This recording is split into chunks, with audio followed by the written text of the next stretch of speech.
Hi guys, welcome to another video of Shatan Rajesh. So today we have I would say a very different kind of phone from Xiaomi, because brands like Xiaomi, Oppo, Vivo, they are known for making, budget phones. But this is a premium category phone, costs way more than 50,000 rupees. The device that I'm reviewing has a price tag of 68,000 rupees.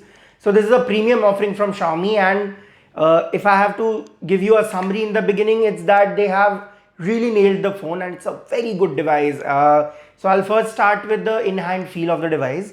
So the device is actually a premium offering, so Xiaomi has not cut any cost in this, and they have tried their best to make this device look as good as possible. So in the back it has a matte finish with camera orientation pretty much same as almost every phone and every company is following right now. 3 cameras at the back, and the place at which they have put the camera at the back is decent too. It's not something that you will be having issues with. On the back it has matte finish, so because of that the in-hand feel of the device is really good. The side of the device is made from metal, so it feels very premium in hand, and the front has a curved glass. Looks good. I'm a fan of curved phones, curved screen phones. They are a nightmare for screen guards and tempered glasses.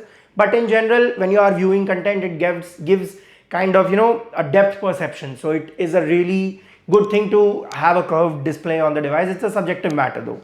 Now coming to the display part of the device, this is a 6.73 inch LTPO AMOLED display. As I've explained earlier, LTPO means that the display's refresh rate can be varied according to the need of the screen and the content that you are using on the screen. That saves batteries a lot and helps a lot in increasing the performance of the phone overall. It's a 1440p panel along with 120 Hz refresh rate. I'm a fan of 120 Hz, and I think every phone that comes out in 2022 should have a 120 Hz display, and this one does have 120 Hz display too. It has a sustained brightness of 1000 nits and a peak brightness of 1500 nits when you are watching HDR content on your phone. So the brightness, screen and everything on this device is really premium and really good. I don't think you will have any issues with it. The device, the screen quality actually is at par with almost all the flagships out there right now. So that's a good thing that Xiaomi has done here. Now moving on to the performance, this comes with Snapdragon 8 Gen 1. Mind you, this is not 8 plus Gen 1, this is just 8 Gen 1. So it's not a lot of difference between the 8 Gen 1 and 8 plus Gen 1. But honestly, it does heat up a lot when you are like heavy gaming or doing heavy stuff like that, because Snapdragon 8 Gen 1 chip tend to be hotter and run a little warm when you're using and when you are heavily using the device. So that's something that I noticed too here. Other than that, the performance is really good. Some minor hiccups here and there on the UI because of the MI UI that they are using and not the stock Android. So that's again a subjective opinion. I have seen a lot of people that love the Mi UI. My opinion on this is that I am more of a stock Android person. Give me a stock phone, because Android already has lots of customization. So you can do everything that you want on the phone. I don't think you need a skin for that. But in general, the software is much better now compared to the last time I used a Xiaomi phone.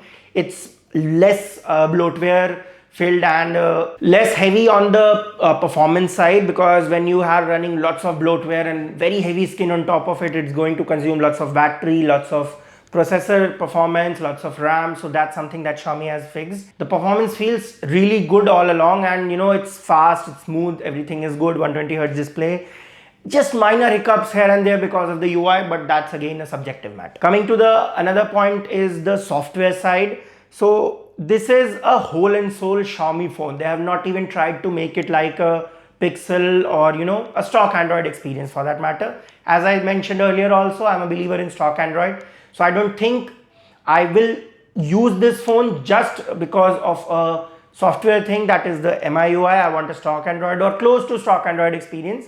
Lots of bloatware that you have, but still they are moving in the right direction to kind of merging the good and bad of the MIUI and making it more near to what an ideal device software should be. It will still require lots of work and lots of brushing up skills from Xiaomi. So what tech companies tend to do a lot is make something gimmicky out of a product, where they will market it and they'll show you that this is the highlight and USP of the product. But honestly, the 120 watt charging that they are offering here is not a gimmick.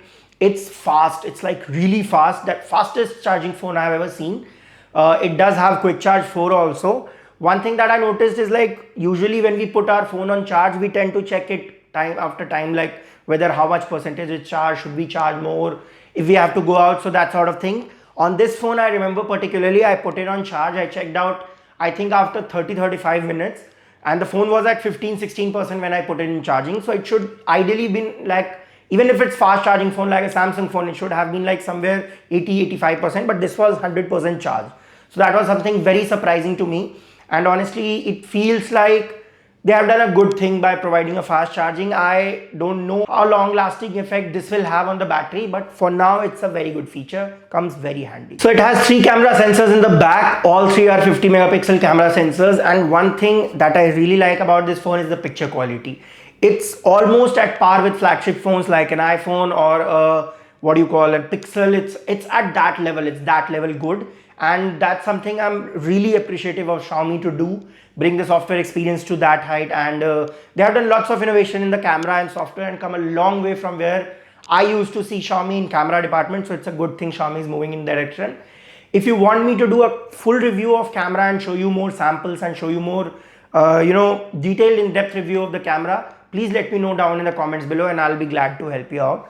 So overall, this is a good phone. This is a premium offering from Xiaomi, but when you go to a price range like let's say 60-65,000, there are lots of options available from flagship offerings like the S22 series, OnePlus phones.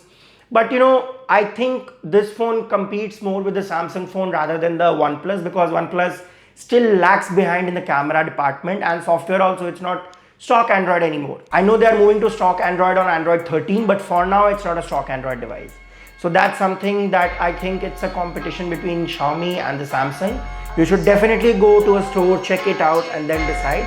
So overall, in my experience, it's a good device, good offering from Xiaomi. Thank you so much for watching the video, guys.